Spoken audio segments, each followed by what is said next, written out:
Hello and welcome to Reports from Arbroath. Today we're in South Derbyshire at Repton, 364 miles from Arbroath, and we're talking Birmingham City. Blues are very much on the up right now, on and off the field, and who knows, they could be back in the Prem quite soon. But it hasn't always been hunky-dory at St Andrews. Every club has its fluctuations, of course, but Blues have had more than most over the years. And today we're reflecting on some of those, and I'm delighted to say our guest is a man with blues in his DNA. Ian Clarkson, a blues fan from infancy, joined the club straight from school, went on to become their youngest ever captain at 20 and be part of the team which won a Wembley Cup final and promotion to what is now the Championship. In total, Ian played more than 400 games for Blues and others before becoming a journalist, and then a teacher at Repton, where he has worked for 15 years. Ian remains closely connected with Blues, not least in his role as Radio WM summariser. Clarky, thanks so much for joining us. Welcome to Reports from Arbroath. You were 2 months old when Trevor Francis famously scored 4 against Bolton, so just give us your recollections of that day. I'm guessing they might be a bit hazy, but Blues were very much a part of your boyhood. Absolutely right.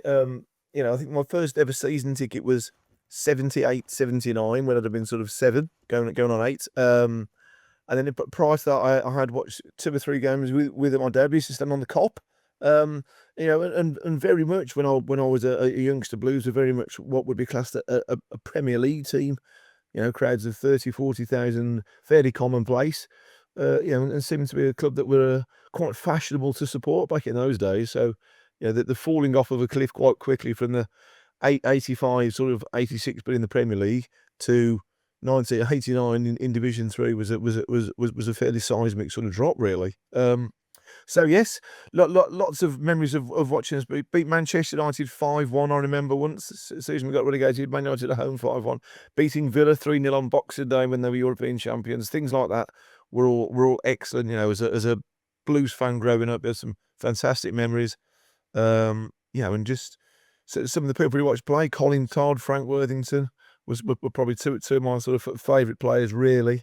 But there was just great times. And St Andrews is great old ground, isn't it? In those days as well, the wide open terraces, and I guess when there was only 5,000 or 6,000 in, as there were in the thinner area, it could be a bit sparse. But when St Andrews was rocking, it was pretty special, wasn't it? Totally understand why people, there's only safe standing now, but obviously, back in the day in the sort of 70s and 80s, there was something quite special really about standing watching your team. The sort of it's like if you go and watch a concert now, not vastly dissimilar to that now, when sort of there was lots of massive bodies and swirling around, and just that sort of excitement and the frisson of excitement when a Blues actually won a game or two. So yes, I think probably one of the most notable ones, Brian, I think, was beating Notts County to get back into what is now the Premier League. I think in 1980, 3-3 on the last game of the season to get promotion, and that was an atmosphere and a game that will remain with me for a long time, I think. And you mentioned watching as a boy Blues versus Villa. What would that boy have made it if someone had said to him, mate, one day you're going to be making your Blues debut against Aston Villa? I mean, tell us the story of how you progressed from supporter to Blues player on the YTS scheme originally. Initially, when I was 14, I was sort of training at Blues and at Villa at 14, but then you had to sign something called schoolboy forms back in the day. So I signed for Blues on the schoolboy forms, which meant I could only train with them. And this was pre-academy era, so everybody would go and you play for your Sunday teams still, and your county and your district teams. And then left school at 16 on the YTS, as it was called. It's princely sum of £28.50 and a free bus pass.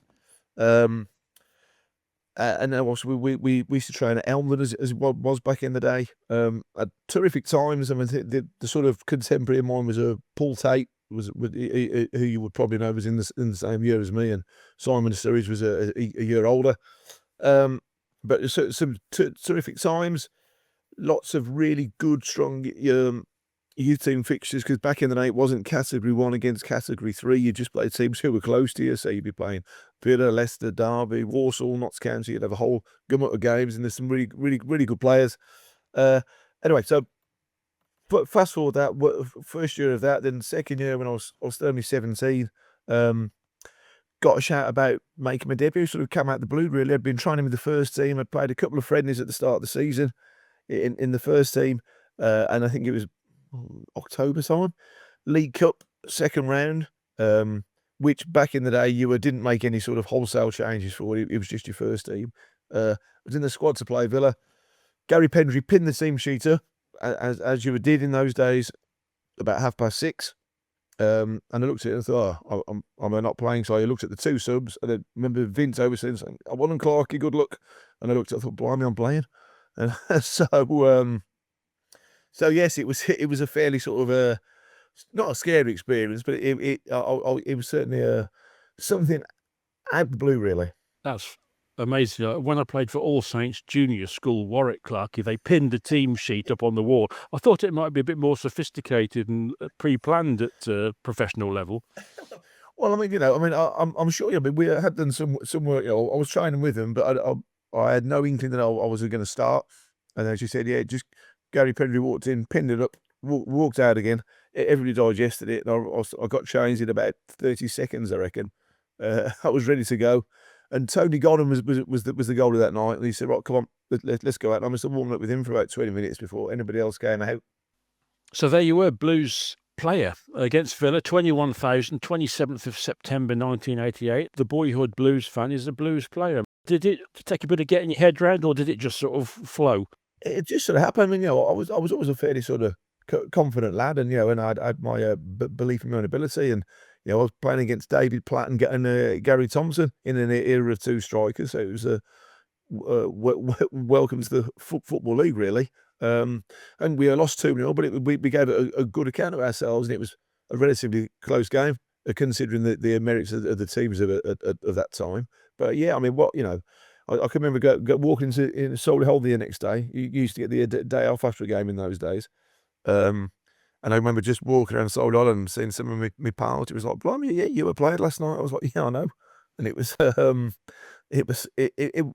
not surreal. It was just fantastic. And then all of a sudden, you're in the mix, and then you're sort of training with the first team squad all the time. Then. And 4 days later came your league debut, home to Barnsley, 3-5. Sounds like an interesting game. I mean, look, as I said, I mean, it was a team that was struggling towards the bottom end of the championship at the time. So we were getting out. We weren't getting our opportunity because the team was flying at the top and playing well. We were getting it because there wasn't much cash.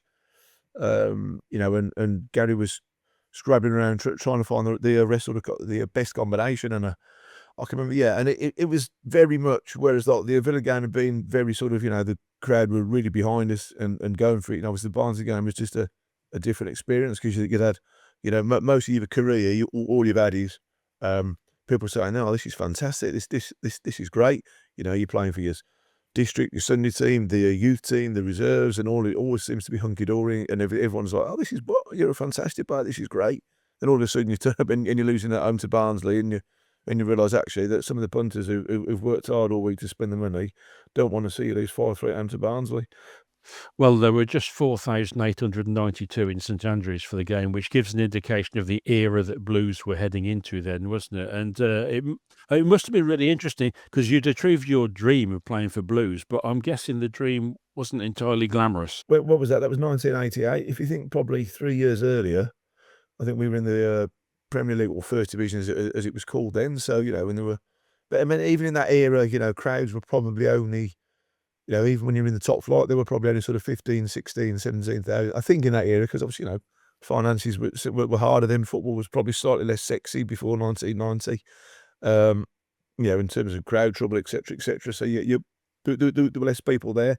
But yeah, look, I mean, it was very much, this is the reality. You'd buy the Birmingham Mail, the Birmingham Post, and you'd see the reports, and you might listen to the phone-in shows. I mean, there was no internet in those days, obviously, but it was certainly difficult. It was difficult times because obviously I had family as well who live locally, and you had to be strong mentally, and certainly a resilient person to sort of get through that era as a young player, but breaking into the team, it wasn't an easy time.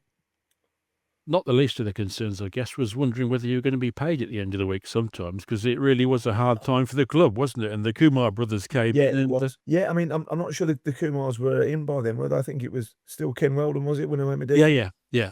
April '89 was it? Back in those days, we were used to get paid weekly, very weekly, as the joke would go. But you used to get paid weekly, and then you were used to have to queue for. So you'd have to go drive back from Elmden to the ground to go and pick up your check. Obviously, it was a check in those days, in one of those small brown envelopes. But you get back to the ground. I don't know. It's say 1 o'clock, 1:30, and everybody was waiting till at least 3 till basically the banks were shut. So you couldn't pay it until Monday. But so there was a massive queue of people getting really irate. Some senior pros were there. I think people like, I don't know, Toby Coaten or Julian Dix and people like that. There was some people who were far more intimidating than I was, waiting to get paid. And so it was, the poor old secretary of the day, or whoever she was, used to come out with her at about 3 o'clock. And everybody knew what was happening. Everybody was complaining about it, but it happened every single week, whereby you'd get paid late, so you couldn't pay it until Monday. So it stayed in the Blues bank account over the weekend. Because a lot of football clubs were in that sort of state, or quite a few Yeah. in the late 80s, weren't there? It was a really strange era for football, wasn't it? Because it was pretty ugly off the field at times, wasn't it? There was a bit of trouble around. It was a strange era to be coming. Yeah, it was difficult. I mean, I was looking back, I was thinking there's probably a few of the games I've played have been like, held up because of pitch invasions, and it was, there was often an air of sort of a menace which, I suppose you can look at it two ways. Sometimes it makes a good atmosphere, but when that spills over, then it becomes difficult, doesn't it? And I think about, the Crystal Palace game away, which was delayed, the Stoke game at home. So, it was, full scale riots going on. So you had to go off the pitch, but it was almost an accepted part of football. I'm not saying it should have been, but it was the way it was then, really. Yeah, it was. Unfortunately, that hopefully has certainly receded, if not disappeared. But things did start to turn slowly for Blues, didn't they? I mean, you had a couple of seasons in League One, as it is now, and then, of course, came the Associate Members' Cup, and a run all the way to the final. Everybody must have been so hungry for a bit of success, and that came out of nowhere, didn't it? Birmingham City in that division should be a big club, and we were, but I'm pretty sure that what we were being paid financially didn't put us in the top 2 or 3. I mean, I don't know that, but I'd have been amazed if we were. But obviously the expectation is that we're going to do well. I think Dave McKay had come in, and we used to play some quite good football in the day, but he'd left. He'd been sacked. I think when Samish took over. And Lou McCurry came in the February, and my God, we did some running, and Lou came in, flipping heck. He got us a lot fitter than we were, and I think, well, obviously, in and amongst all of this, he was sorting out his squad, etc. And in amongst all of this, we've obviously got on this cut run. I think we beat some teams like Mansfield.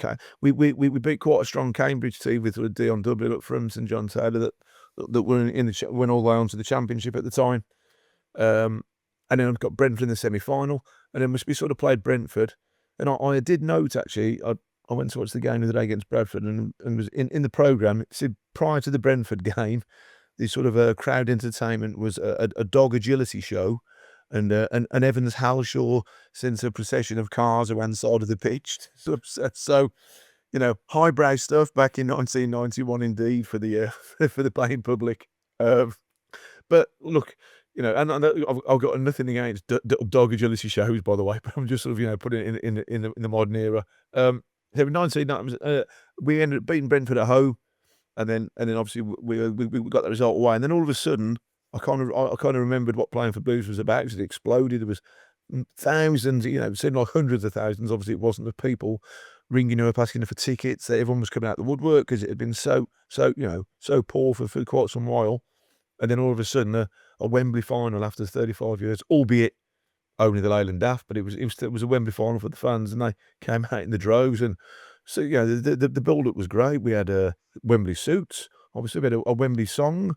Brian, we had a Keep Right On with the Rocking Berries in a studio somewhere, and then the B-side was Louis Louis. So I'm not sure that made the top 500 though. You'll have to check on in the charts, but I'm not sure we made the top 500 with that single release. Still got a copy of the single, have you? I might have. It was on cassette only, I believe. Oh, was it? Which you can spin now and say it was a limited edition, special edition. Well, that would be why it didn't make an impression in the charts, wouldn't it? If it was released on that basis. Of course, good shout. Yeah, I mean, I think if there was a cassette only chart, we'd have definitely smashed the top 10.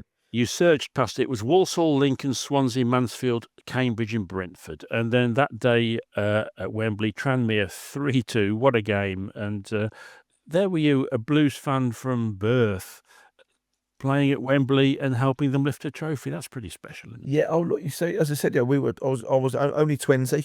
You know, and had a reasonable game on the day, and we were. It was a super game, and hard though it is to believe, Bri, you know, for anybody in the modern era, Tranmere were probably better than us that season. You know, I think they went on to get promotion the week after by winning the playoffs. So, you know, on paper, they were a better team. Played really well. It was a terrific game, you know, capped off with a fantastic late goal from sort of John Gale to win it.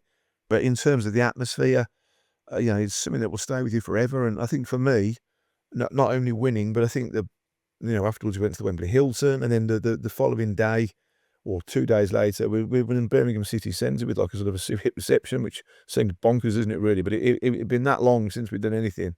And that for me was amazing, you know, standing on the sort of town hall and those sorts of places, you know, all my family were in the crowd, and it was one of those moments that you will remember forever, really. And for me, yeah, that's what made it special. I was still only 20, and I'd won a Wembley final with sort of Birmingham, and you know, it was really, really great experiences. And you know, and you would think back to those days, like the sort of defeat against Barnsley and some of those other games where it was tough going. And yeah, there's always as the song goes, Brian, it is a long, long road. But sometimes, you know, at the end of that road, it can be a nice ending.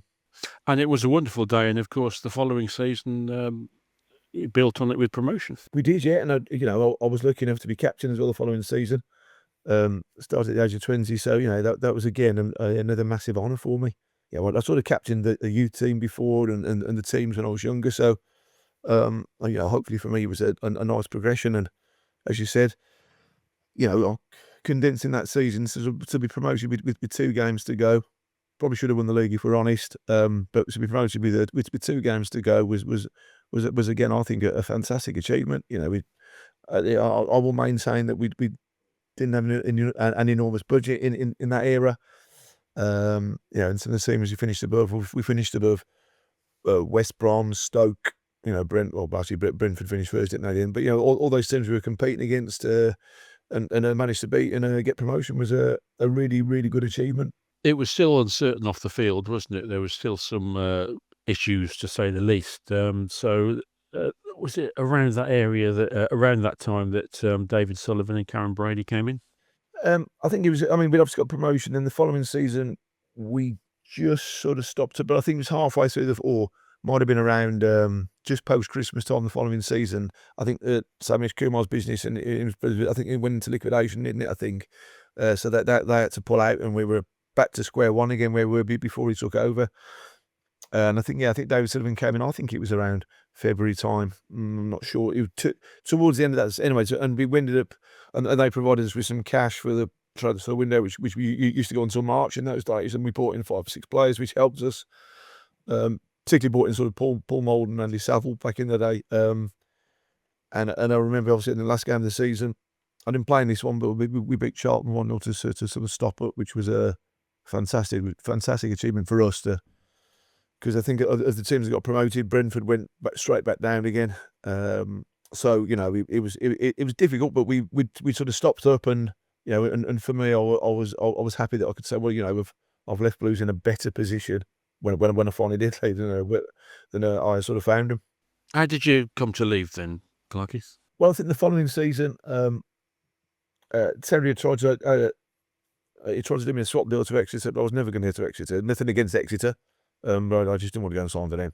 So at that time, and then I wouldn't sign so I was on a weekly contract. I mean, I'm not sure if those things still exist. So I was on a weekly contract because they wanted some money for me. So I was sort of training with reserves at the start of the season. And we then had an Anglo-Italian, another competition, Anglo-Italian Cup game against Stoke, of all people in the Anglo-Italian Cup. So it was a first team game, but Terry made some changes, and I got a game. And I remember, this is pre-agent era, really, 1993. And I just spoke to Lou after the game, and he said, "What are you doing?" I said, "Well, I'm on a weekly contract." He said, "Do you want to come here?" And I said, "Oh, that'd be great. Thank you very much." I said, "But Terry will want a fee." And then obviously, I think I went and saw the gaffer the next day, Terry Cooper, and said, "Yeah, Lou's going to speak to you." He said, "Yeah, he has done." We just had a tiny bit of haggling. I think it was only about 50 grand anyway. So, but anyway, so cut a long story short, that was on the played for Stoke on that Stoke Blues on the Tuesday. Then I think I'd signed by about I think I signed the following Monday and made my debut for Stoke on the Tuesday. So it was fairly quick, really. Was that a difficult one, or was you thought, "Oh, I'm proud to have played for Blues. Now it's time to move on"? Do you know what? Probably the time not. I mean, you always wanted to play for Blues because that was my dream. I mean, I had a lot of games. I had a lot of time there. And I was, and sometimes you're just ready for a change, and almost possibly at that time ready for a change. And you as a player, you just want to play. And at that time, I probably wasn't going to play as much at the Blues. Things changed quite quickly. Obviously, Terry then got sacked not long after that, didn't he? And Barry Fry came in, so who knows what would have happened. But, for me, Stoke at that time were a good club. He finished, I think, 10th, 11th, then got into the playoffs. Then 3 seasons I had there, 4th in the Championship. So we had we had a bit of good team. So it was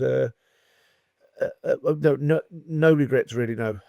Well, you had plenty of football left in you, didn't you, for Stoke and Northampton, and then later on, after quite a serious injury, came back at Kidderminster, didn't you? But your business with Blues wasn't quite finished, was it? Because you found yourself in the St Andrews press box a few times. Once I finally hung up the boots, yeah, I started writing for a variety of reputable publications, and others, yeah. So I think firstly, bizarre, I started at Express and Star. Martin Swain gave me a chance and said, if you want to cover some games for us, you can. You cover some Birmingham games, which I did. So writing for the Sporting Star as it was, and things like that was terrific. And obviously with the boot on the other foot, I mean, I loved it. Watching games, deadline copy, all that kind of stuff was fantastic. Obviously, it was an era where it was getting increasingly difficult to get contact with players. Beyond official club channels. So it was certainly an eye opener. You'd sort of go away to Sunderland, with Blues. You might win 2-0, and you wait for the goal scorers to come out, and then they send out maybe the sub at about an hour and a half after the game, who doesn't really want to talk to you anyway. So, I don't know. That's just an example of. I'm not saying that ever happened, but sometimes it felt. Yeah, sometimes it felt increasingly more difficult. Well, I understand it. Clubs have to promote their own websites, etc., because it's all about impressions and hits. So, I really, really enjoyed it. But it was certainly changing from how I remembered it. Did you find it a bit strange commenting on guys that you used to be one of, effectively? Yeah, I think so. I think initially it was difficult because you have to try and give as a journalist, you have to try and give a professional opinion. You've been paid to do that, and you can't be matey in sort of cliquey with people. So you have to give an honest opinion. So yeah, I mean, I think that's probably the most difficult one to sort of get used to. And then and then you can't be responsible. Obviously, if your newspaper does something that annoys the club, has happened on occasions, and your newspaper gets a ban or something like that, then that's just the way. It's difficult, really, on occasions. But the actual writing side of it, I always enjoyed it. English at school, and I got my NCTJ qualification, and all that sort of journalism. The journalism side of it, I enjoyed. And like any job, the relevance that were more difficult, I would say, Bri. And the footballers and sports people, I think they do look at the media. It's not papers so much now, but the social media. I mean, over the years, I've had so many footballers, particularly, and cricketers come to me and say, "Oh, I don't read what you write, but so-and-so has pointed out to me that you've said this." But I think probably sports people do take notice, don't they? I think they do. Look, I mean, I think now, I couldn't really comment. I mean, there's so much now, and there's so much unregulated stuff. I mean, back in the day, You know, I'm not going to paint newspapers as paragons of virtue here, but there was actually an editor and a sub-editor checking people's copy. So, you know, there would be some sort of quality control, wouldn't there? Whereas I think, you know, now it's pretty much unregulated, free for all. So anybody can put anything up anywhere they want, really. And if you happen to see it, then you know, if it's not very pleasant, then I'm sure it's not great. So yeah, I would think back in the day, people often said, "I don't read it," but somebody in the dressing room would read it, and then somebody in the dressing room would tell you when they show you the article with it. Back in the day, it was a newspaper.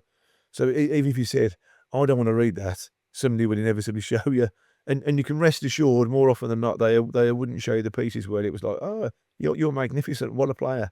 They would probably dig out the letter from disgruntled punter in, I don't know, Neutral, saying, "Oh, look, he was terrible." And then, so, you know, it'd be one of those kind of things, really. But look, you know, it's, as I said, I think to play sport, there is so many angles where you've got to be so resilient. I mean, you know, and it's quite hard to sometimes explain this, that, you know, don't just turn up at a football club and get a trial. No, you must have been quite good to even get to that stage. And then all of a sudden, you've got all these other factors to deal with that you didn't have to deal with when you were a kid. That, you know, you've got people having a go at you, which is fine. And then, you know, it's a really competitive world of people being, I can't say unpleasant, but, you know, you people voicing an opinion that you might not like, and you've got to just take it on board. And it's that mental strength, I think, which is what trips so many people up. With respect, a lot of football watchers and sports watchers do underestimate, you know, that the resilience that's needed, isn't it? Because it's not easy to go out there and basically be insulted and shouted at sometimes, is it? And most people don't have that in their daily jobs, do they? No, they don't. Oh, look, and you know, and obviously people get incredibly well paid for what they do, but, you know, they're still human beings, and they've still got families, etc., etc. And you don't always want to hear about, you know, that you always don't want to hear the bad side. And I think it's the instant nature of it now, isn't it? Because people will say, "Oh, he's terrible." Well, he's probably not, you know, he might have made a mistake for that goal, but he's not a terrible player. So it's just that instant reaction, isn't it, where people will say things and you're like, look, you know, these things happen. If no one ever made a mistake in football, it'd be a boring old game to watch if it was 0-0. So, you know, someone's going to make a mistake at some time for a goal to be scored. You are still, in a small way, involved in the media, of course, with WM and keeping a close eye on Blues. And it is good to see what's happening at the club now, isn't it? Oh, it's brilliant. Yeah, well, I get down to watch a fair few games. I still, and in my role, me and Paul Devlin still do half the home games each, where we do some sort of match day hosting as well. So yes, it's fantastic. I mean, great times. And these are probably, in my lifetime since 1970, the best owners the club have ever had. And there's another Wembley final beckoning as well, in the Virtu Motors, as it's now called. So, you know, it's great times, and the fact we're getting, as you said, you know, was it 4,800 against Barnsley? We got 27,000 against Bradford the other day, and look at the attendances this season. We're having, I think the lowest has been in the league has been 23. So, you know, the club is really on the up. There's been a bit of a rebirth that was similar to when we won the Leyland after the following season. There was a bit of a rebirth in terms of people felt like they were getting their club back again. And of course, dear old St Andrews looks like being consigned to history at some stage. You mixed feelings about that, or do you think it's all good? Yeah, I think so. I mean, look, you know, I think, like, I mean, I've got some fantastic memories, obviously, of St Andrews, watching them playing, and when it's full, like this season, it's a terrific stadium because it's still it's still close enough that the fans feel like they're on top of the players, so you can get that sort of hostile, edgy atmosphere that's great. So I hope when we move that we could keep that atmosphere. But, you know, looking at the plans they've got, you know, I mean, if we were just moving to a ground that was a soulless ground in the middle of nowhere, I'd say, no, come on. But, you know, the plans that we've got look fantastic. So, you know, I think progress is good. I mean, we can look back at St Andrews and say, you know, 100 years of memories. It's been about 100 plus, you know, and it's been amazing. But I think the progress side of it is good, and I'm looking forward to seeing the new stadium full. Now, happy days at Blues, coming back with a vengeance, and that's great to see. And Clarky, absolute pleasure to talk to you. Let's talk again when Blues are back in the Premiership in 2 years' time. That would be amazing, Brian. Let's hope so. Fingers crossed.